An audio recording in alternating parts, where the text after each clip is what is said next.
Good morning, John Hughes back here with tips for Tuesday, and I want to talk about how stress is making us fat. Now, what is stress? There's really three different kinds. There's chemical stress, like things in our environment or in the foods we eat. We're not going to talk about that today. We'll talk about diet and things like that later. There's physical stress, which may be exercise, could be a good thing done right, could be a bad thing done incorrectly. The stress that makes us fat is emotional stress. What is stress? Well, stress is typically a circumstance or a substance that is presented to our body and it kicks into defense for its own survival. And in past times, we are designed with what's known as an autonomic nervous system.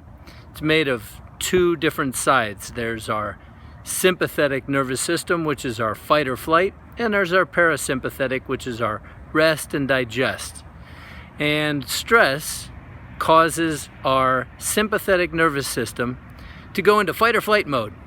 And evolutionarily, if there was a bear or a lion or something chasing us to get the food that we had for itself, we would run, we'd be scared.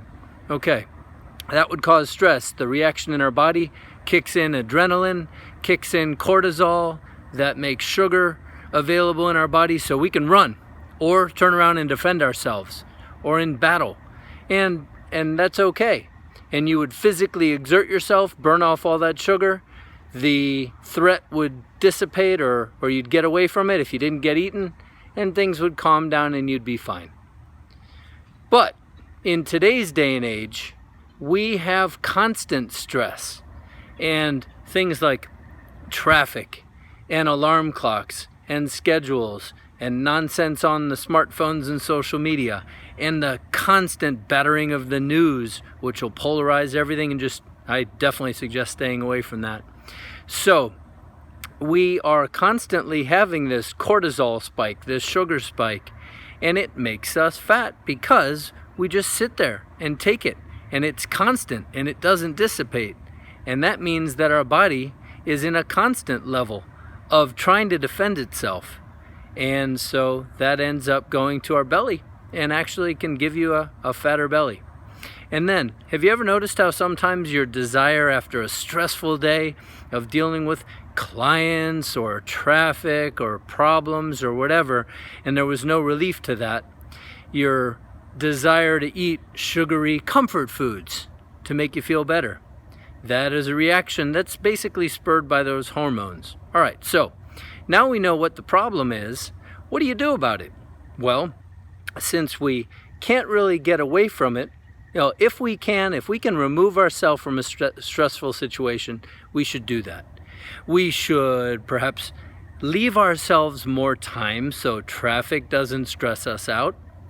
Don't listen to the news, because that doesn't do anything except get you all fired up about a lot of things that really don't affect you directly. If you really think about it, ask yourself when you watch something negative on the news, how does this affect my life right now? And how is it helping me towards my goals to be watching this?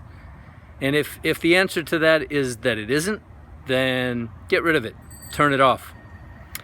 All right, my favorite stress reliever is breathing.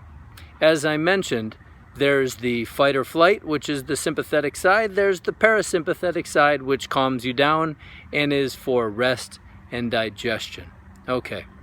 So, if you've ever noticed when you get stressed, you breathe really shallow and you breathe really fast and you're ready to run and you get very focused on the problem. Okay, well, calming yourself down and breathing slowly, breathing in through the nose and deep into the lungs will actually give you a better burst of oxygen, and there's more villi, which are the oxygen uptake hairs in your lungs for simple. And those are deep in your lungs, and you only really get them if you breathe through your nose very deeply and slowly. Hold it briefly and then release that very slowly. Do that about 6 times or so, and you'll notice yourself calming down. You ever notice in a movie when someone is all stressed out because they have a problem, someone will grab them and say, breathe, calm down. Well, that really works. And that is probably the best way to chill out. If you can't remove yourself from the problem, then try a breathing technique to calm down and see if that doesn't make you thinner. Hey, have a great Tuesday. Bye.